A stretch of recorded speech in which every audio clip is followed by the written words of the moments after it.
بسم الله الرحمن الرحيم. قال الله تبارك وتعالى في القرآن المجيد: ولا تقتلوا أنفسكم إن الله كان بكم رحيما ومن يفعل ذلك عدوانا وظلما فسوف نصليه نارا وكان ذلك على الله يسيرا. رب اشرح لي صدري ويسر لي امري واحلل عقدة من لساني يفقهوا قولي. سبحانك لا علم لنا الا ما علمتنا انك انت العليم الحكيم. سورہ بقرہ آیت نمبر 155 سے 57 تک آیات مبارکہ تلاوت کی گئی، جن کا معنی اور مفہوم کچھ اس طرح ہے: اور اپنے آپ کو قتل نہ کرو، بے شک تمہارا رب تمہارے ساتھ مہربان ہے، اور جو کوئی شخص ظلم اور زیادتی سے ایسا کرے گا تو ہم اس کو جہنم میں پھینک دیں گے، اور یہ ہمارے لیے آسان کام ہے۔ حضرت گرامی، آج جو میرا موضوع سخن ہے وہ ہے خودکشی ایک سنگین جرم۔ یہ موضوع میں نے کافی عرصے سے اس موضوع پر بات کرنے کا میں سوچ رہا تھا۔ ہمارے معاشرے میں نہیں، صرف پوری دنیا میں دن بدن اضطراب، پریشانی، انگزائٹی بڑھ رہی ہے۔ اس کی کئی وجوہات ہیں اور یہ ہر معاشرے میں ویری کرتی ہیں۔ مثلاً ہمارے معاشرے میں بہت بڑا سبب جو ہے وہ ایک مفلوق الحالی ہے، غربت ہے۔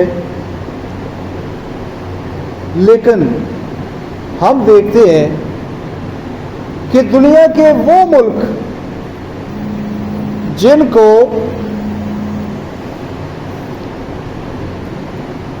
مثلاً سوئٹزرلینڈ ہے، یورپ کا ایک ملک ہے، اس کو کہا جاتا ہے کہ پیراڈائز آن ارتھ، زمین پر ایک جنت ہے، اور وہاں ڈھونڈنے سے بھی کوئی غریب نہیں ملتا، اور وہاں جو صرف سوئٹزرلینڈ میں نہیں، پورے یورپ میں جو ریٹ ہے وہ 9.8 تقریباً فی ہزار، فی صد نہیں، ہزار میں سے تقریباً 9 یا اوپر کچھ پوائنٹ سالانہ یہ کمی بیشی ہوتی رہتی ہے۔ پورے یورپ میں 9 بندے فی ہزار یہ سالانہ شرح ہے خودکشی کی۔ اور اسی طرح ہم دیکھتے ہیں یو ایس اے ایک امیر ملک ہے، وہاں یہ پرسنٹیج 10 فی ہزار ہے۔ اور ہمارے معاشرے میں، ہمارے ملک پاکستان میں یہ خودکشی کی جو شرح ہے وہ 8.9 ہے فی ہزار۔ اور اگر ایک حکومت رہی تو شاید 80% یورپ کا بچ جائے۔ یہ دن بدن یہ شرح بڑھ رہی ہے۔ اور میں اپنا آپ کو بتاتا ہوں کہ میں گرد و پیش جب دیکھتا ہوں خودکشی کے حالات و واقعات، تو یہ سارے حالات و واقعات جو ہیں یہ میڈیا میں، اخبارات میں نہیں آتے۔ جو ڈیٹا کلیکشن کرتے ہیں ان تک یہ سارے حالات نہیں پہنچتے۔ آپ دیکھتے ہیں، سنتے رہتے ہیں، پڑھتے رہتے ہیں، خودکشی کو بندہ کرتا ہے، اس کے ورثہ کہتے ہیں نہیں یہ تو گن صاف کر رہا تھا تو اچانک گن چل گئی تھی۔ تو بہت سارے جو واقعات ہیں خودکشی کے، ان کو رجسٹر ہی نہیں خودکشی کروائی جاتی۔ انڈیا میں یہ جو پرسنٹیج ہے یہ 11 ہے، 11 بندے فی 1000، اور جاپان میں یہ پرسنٹیج ہے 17 ہے۔ تو ایسا کیوں ہے؟ تو میں نے عرض کیا کہ ایک تو مین وجہ یہ ہے کہ عقیدے کی خرابی ہے۔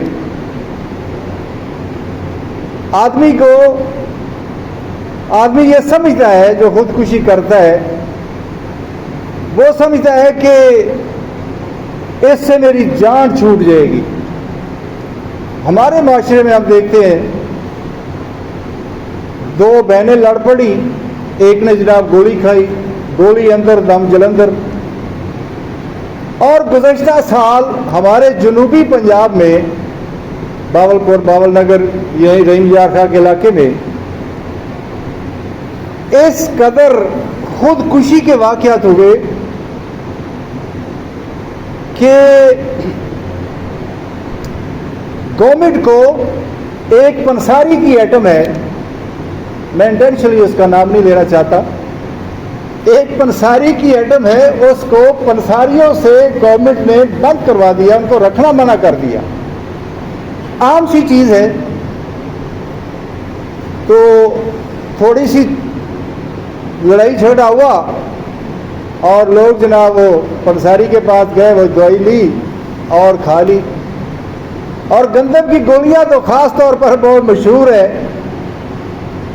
اگر عام آدمی جوان کسی دکان پہ جائے نا، آج کل گندم کا جیسے چند ہفتے پہلے سیزن تھا، تو گندم کی گولیاں دینے والے لوگ جوان آدمی کو گولیاں نہیں دیتے۔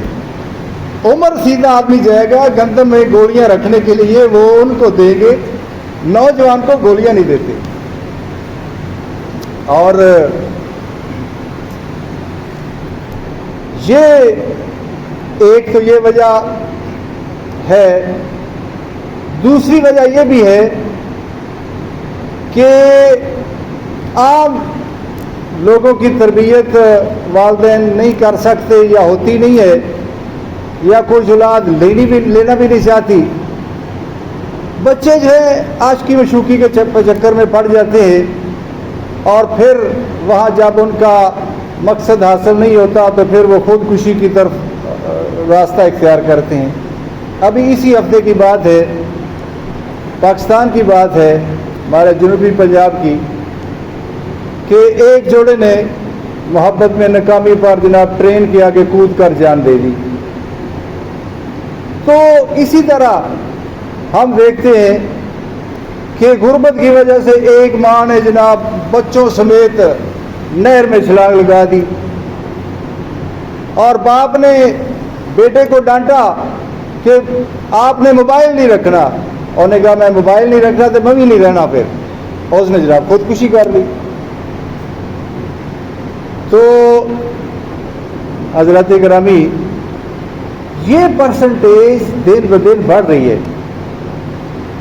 ہم یورپ سے صرف 1 پوائنٹ کے فاصلے پر ہیں، جبکہ ہمارا معاشرہ اسلامی معاشرہ ہے، اور یورپ میں اکثریت غیر مسلموں کی ہے۔ تو یہ بڑی خوفناک پرسنٹیج ہے، اور 40 لاکھ WHO کے ڈیٹا کے مطابق ہر 40 سیکنڈ بعد ایک بندہ خودکشی کرتا ہے۔ 10 لاکھ سالانہ ہے، 40 سیکنڈ بعد ایک بندہ خودکشی کرتا ہے، اور 10 لاکھ بندہ سالانہ جو ہے خودکشی کرتا ہے۔ تو 10 لاکھ ایک بہت بڑا شہر بن جاتا ہے۔ کوئی 10 لاکھ کوئی چھوٹی آبادی نہیں ہے۔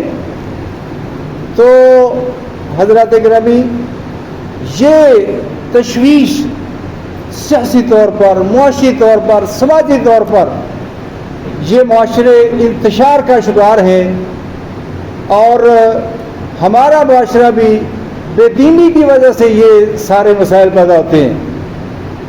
بھائیوں کی لڑائی زیادہ بے دینی کی وجہ سے ہوتی ہے، اور اولاد کی والدین کے سے لڑائی یہ بھی بے دینی کا سبب ہوتا ہے۔ کیونکہ اگر اولاد کی صحیح نہج پر تربیت کی جائے تو والدین اگر مار پیٹ بھی کریں، ڈانٹ ڈپٹ بھی کریں تو اولاد خودکشی نہیں کرے گی۔ تو آج کل کے دور میں ہم دیکھتے ہیں کہ خاص طور پر یہ موبائل جو ہے بچیوں اور بچوں کے معاملے میں یہ خودکشی کا بہت بڑا ایک سبب بن چکا ہے۔ والدین دیکھتے ہیں کہ یہ موبائل جو ہے بچوں کو خراب کر دے گا اخلاقی طور پر، والدین بچوں کو موبائل نہیں دیتے، اور بچے جو ہیں وہ اصرار کرتے ہیں، کہتے ہیں اگر نہیں دینا موبائل تو میں خودکشی کر لوں گا۔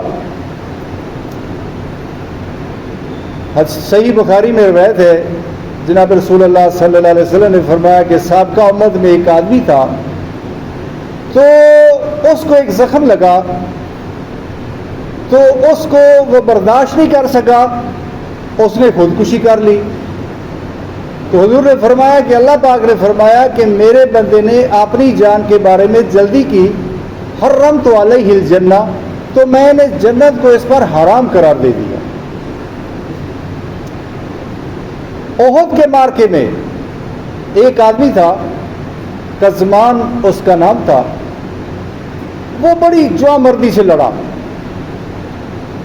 اور صحابہ نے دیکھا کہ اس نے 8 کفار کو قتل کیا اور خود بڑا زخمی ہو گیا۔ صحابہ نے اس کی ستائش کی حضور صلی اللہ علیہ وسلم کے سامنے۔ حضور نے فرمایا یہ شخص جہنمی ہے۔ ایک صحابی ان کے پیچھے لگ گئے کہ میں دیکھوں یہ تو بڑا جوامردی سے لڑا ہے، یہ جہنمی کیسے ہو جائے گا؟ تو انہوں نے دیکھا کہ اس کو زخم جو لگا تھا اس پر وہ صبر نہیں کر سکا، اور اس نے تلوار سے خودکشی کر لی، اور وہ صحابی حضور صلی اللہ علیہ وسلم کے پاس حاضر ہوئے اور کہا کہ اشہد اللہ الہ الا اللہ وان محمد عبدک وانک رسول اللہ۔ اے محمد صلی اللہ علیہ وسلم، میں گواہی دیتا ہوں کہ آپ واقعی اللہ کے رسول ہیں۔ تو آپ نے فرمایا کہ کیا وجہ بھائی؟ تو اس نے عرض کی یا رسول اللہ صلی اللہ علیہ وسلم، آپ نے جو فرمایا تھا وہ بالکل صحیح واقعہ ہوا ہے، جو شخص آپ نے فرمایا تھا جہنمی ہے تو اس نے خودکشی کر لی ہے۔ تو حضرات گرامی، خودکشی کے کئی طریقے ہیں۔ جس طریقے سے بھی آدمی خودکشی کرے گا وہ جہنم میں اسی طرح اس کو سزا دی جائے گی، اور جناب رسول اللہ صلی اللہ علیہ وسلم نے فرمایا خالدن مخلدن فیہا، وہ ہمیش جہنم میں رہے گا۔ ایک عام آدمی فاسق فاجر بھی سوائے اس کے کہ اس نے شرک نہ کیا ہو، اگر وہ جہنم میں جائے گا تو الٹیمیٹلی اس کے ایمان کی وجہ سے اس کو نکال لیا جائے گا، لیکن جو خودکشی کرنے والا ہے وہ کبھی بھی جہنم سے نہیں نکالا جائے گا۔ اور اگر آدمی پسٹل سے اپنی کن پٹی پر فائر کرتا ہے تو اس کی یہ سزا ہمیش یہ سزا ہوگی، کیونکہ موت کے بعد آخرت میں موت تو آئے گی نہیں، تو وہ آدمی جہنم میں فائر کرے گا، اس کا سر جو ہے اڑ جائے گا، فرشتے اس کا سر دوبارہ صحیح کریں گے، اور وہ پھر اسی طرح یہ عمل کرے گا، اور وہ مسلسل یہ عمل کرتا رہے گا۔ اسی طرح ایک آدمی اگر تمباکو نوشی کرتا ہے، حضرات گرامی، تمباکو نوشی بھی ایک خودکشی کی ایک صورت ہے۔ اور ڈاکٹر ذاکر نائک کا میں نے کلپ سنا جس میں انہوں نے کہا کہ 400 انٹرنیشنل لیول کی علماء کا فتویٰ ہے کہ تمباکو نوشی حرام ہے اور خودکشی ہے۔ اس کی وجہ تمباکو سے سگریٹ سے بندہ یکدم نہیں مرتا جیسے فائر سے یا گولیاں کھانے سے مر جاتا ہے، یہ سسک سسک کے مرتا ہے. اور کینسر کا بھی یہ سبب بن سکتا ہے، مختلف اعضاء کے کینسر بن جاتے ہیں، گلے کا کینسر، پھیپھڑوں کا کینسر، دل کا کینسر، کئی سبب اس کے ہوتے ہیں. میں ایک دفعہ میرا ایک دوست، اس کی ٹانگ جو تھی یہ تھائی سے کٹ گئی، تو میں ہاسپٹل اس کی تیمارداری کے لیے گیا. تو میں نے پوچھا کہ یہ کیا سبب کیا بنا ہے، آپ جوان آدمی تھا. تو اس نے کہا کہ جی ڈاکٹر کہتے ہیں کہ یہ اوور سموکنگ کی وجہ سے. تو اللہ پاک کی سنت مبارکہ ہے، ان اللہ لا یغیر ما بقوم ان اللہ لم یکن مغیرا نعمتا انعم علی قوم حتی یغیروا ما بانفسہم. اللہ تعالیٰ کسی قوم پر جو نعمت عطا اس نے کی ہوتی ہے اس کو نہیں بدلتا جب تک وہ قوم اپنا طرز عمل اس نعمت کے بارے میں نہیں بدلتی. مثلا ایک آدمی صحت کو اگنور کرتا ہے تو اللہ جل جلالہ یا تو اس کو جزوی طور پر یا کلی طور پر اس کو نعمت سے اس میں محروم کر دیتا ہے. تو جو بھی آدمی اللہ کی نعمت کی ناشکری کرے گا تو اللہ تعالیٰ کی سنت ہے کہ اللہ پھر اس کو سبق سکھاتا ہے. تو حضرت گرامی، ایک خودکش حملے ہیں جس طرح ہمارے ملک میں خاص طور پر پوری دنیا میں زیادہ ہو رہے ہیں. جو مسلمانوں میں خودکش حملے کرتا ہے یہ تو تمام مکاتب فکر کا فتویٰ ہے کہ یہ حرام ہے. جو ایسا کرتا ہے وہ سیدھا سیدھا جہنم میں جائے گا. لیکن جہاں تک ہے کہ کفار اور مشرکین کو میں خود کو حملہ کرنے کا، جیسے ہمارے فوجیوں نے 1965 میں کیا، اس کو ایسی صورت میں علماء کا فتویٰ ہے کہ ایسی صورت میں جب اس کے علاوہ کوئی اور آپشن نہ ہو تو اس صورت میں یہ جائز ہے. جنگ یمامہ میں ایک صحابی نے جب مسلمہ کذاب اپنے قلعے میں واپس پسپا ہو کے چھپ گیا تو ایک صحابی نے بھی اس طرح کی فدائی کارروائی کی تھی، قلعے کے اندر اس نے چھلانگ لگا دی.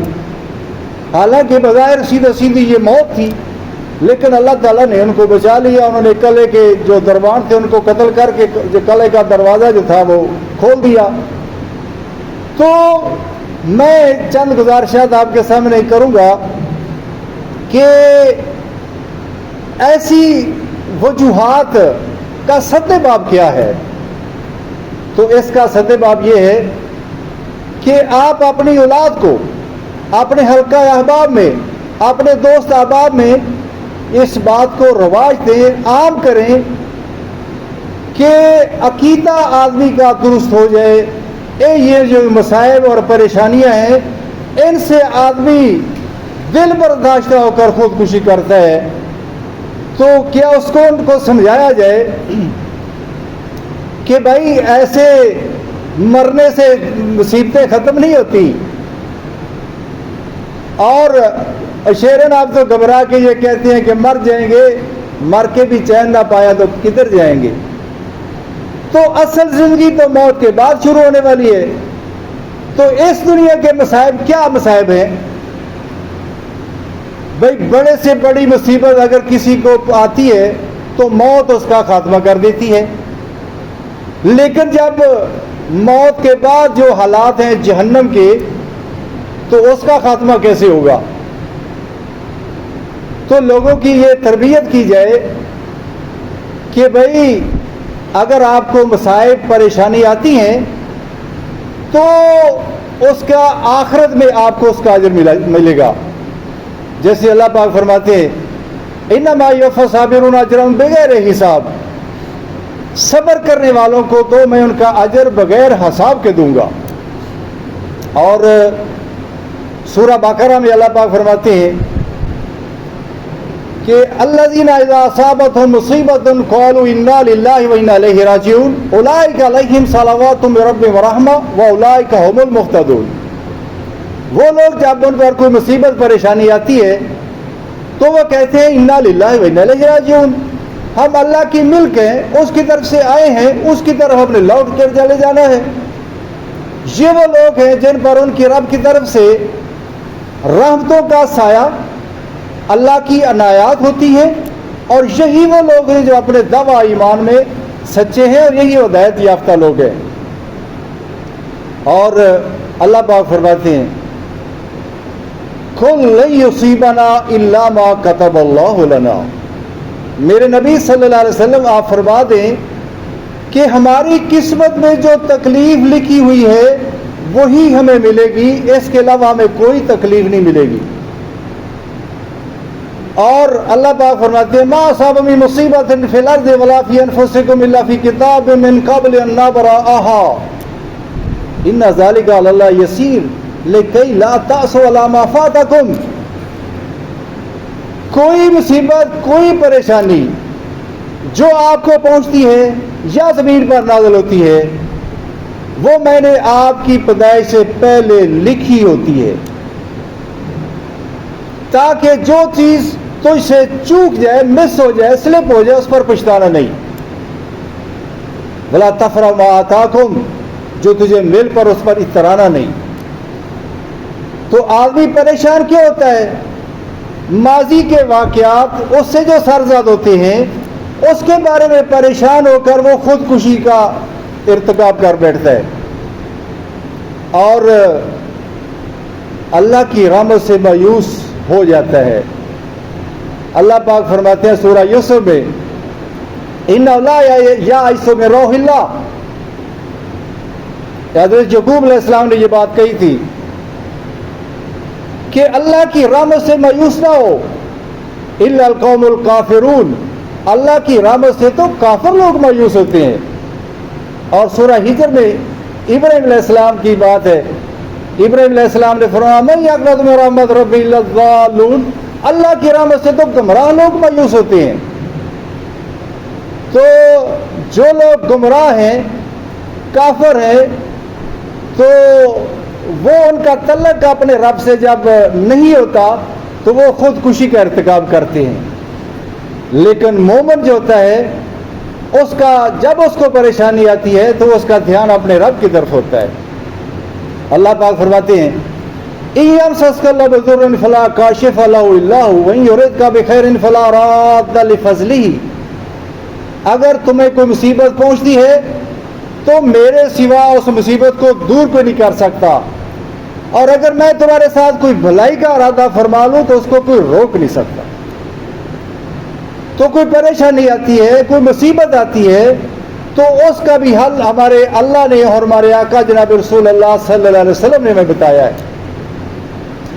ایک تو جو میں نے پہلے سورہ بقرہ کی آیت نمبر 157 تلاوت کی، انا للہ و انا الیہ راجعون، اس کا اہتمام کیا جائے جب آدمی پریشان ہو۔ پھر حضرت یعقوب علیہ السلام کی دعا ہے سورہ یوسف میں انما اشکو بثی و حزنی الی اللہ، کہ میں اپنے غم کی، اپنی پریشانی کی شکایت اپنے میں رب سے ہی کرتا ہوں، میں اور کس سے کروں۔ اور پھر جامعہ ترمذی میں جناب رسول اللہ صلی اللہ علیہ وسلم کا فرمان ہے کہ جب آپ کو کوئی پریشانی آئے تو اس وقت آپ کہیں یا حی یا قیوم برحمتک استغیث، اے زندہ اور ہمیشہ رہنے والے میں تیری رحمت کا طلبگار ہوں۔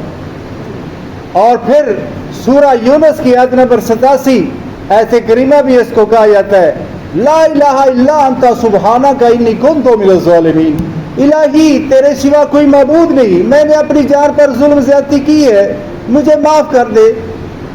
تو یہ استغفار کیا جائے، قل تستغفروا ربکم انہ کان غفارا یرسل السماء علیکم مدرارا ویمددکم باموال وبنین ویجعل لکم جنات ویجعل لکم انہارا۔ تم اللہ سے توبہ کرو، استغفار کرو۔ حضرت نوح علیہ السلام نے کہا کہ اللہ تعالیٰ تمہاری مال سے مدد کرے گا، تمہاری اولاد سے مدد کرے گا، تمہیں آسمان سے پانی برسائے گا، نہریں چلا دے گا، تمہارے ساری پریشانیاں دور کر دے گا۔ تو توبہ استغفار کی جائے، اللہ کی طرف رجوع کیا جائے، تو اس سے دنیا میں بھی اللہ تعالیٰ آسانیاں فرمائے گا اور اس کا آخرت میں بھی اللہ تعالیٰ جزا فرمائے گا۔ جامعہ ترمذی میں روایت ہے جناب رسول اللہ صلی اللہ علیہ وسلم نے فرمایا کہ جب آدمی کو جو دنیا میں پریشان رہا تھا اور مصیبتوں میں گھرا رہا، تو جب اس کو اس کا ریوارڈ، اس کا صلہ، اس کا اجر دیا جائے گا، تو لوگ یہ تمنا کریں گے اے کاش کہ دنیا میں ہمارے جسم کینچیوں سے کاٹ دیے جاتے، آج ہم اس ریوارڈ کو، اس صلے کو ہم بھی پا لیتے۔ تو دنیا میں پریشانیاں ہوتی ہیں، نو ڈاؤٹ، ہم کمزور ہیں، انسان ہیں، مٹی کے پتلے ہیں، لیکن ایک مومن کا یہ وتیرہ ہوتا ہے کہ جب اس کو کوئی پریشانی آتی ہے تو وہ اپنا دھیان اپنے رب کی طرف کرے اور غیر اللہ کی طرف نہ کرے۔ میں نے دیکھا ایک عالم کو، اس نے ایک آدمی نے اسے کہا کہ مجھے بتائیں، کوئی وظیفہ بتائیں، تو اس نے اسے کہا کہ جب آپ کو پریشانی ہو تو آپ یہ دعا کیا کریں، امداد کن از رنج و غم آزاد کن، در دین و دنیا شاد کن، یا غوث اعظم دستگیر۔ استغفر اللہ الیاذ باللہ، یہ غیر اللہ سے پکار ہے میرے بھائیوں۔ سب سے بڑا دستگیر غوث اعظم میرا رب ہے۔ سورہ نمل آیت نمبر 62 آپ پڑھ لیں، ام یجیب المضطر اذا دعاہ یکشف السوء، کون ہے جو پریشان کی پریشانیوں کو سنتا ہے، ان کے غم کا مداوع کرتا ہے؟ میں ہوں۔ تو جب دھیان آپ غیر اللہ کی طرف لے جائیں گے تو پھر نہ مدد آئے گی اور پریشانی مزید بڑھ جائے گی، اللہ اس کو اس کے حال پر چھوڑ دیتا ہے۔ اللہ عمل کی توفیق عطا فرمائے۔ وآخر دعوانا الحمد للہ رب العالمین، وما علینا الا البلاغ المبین۔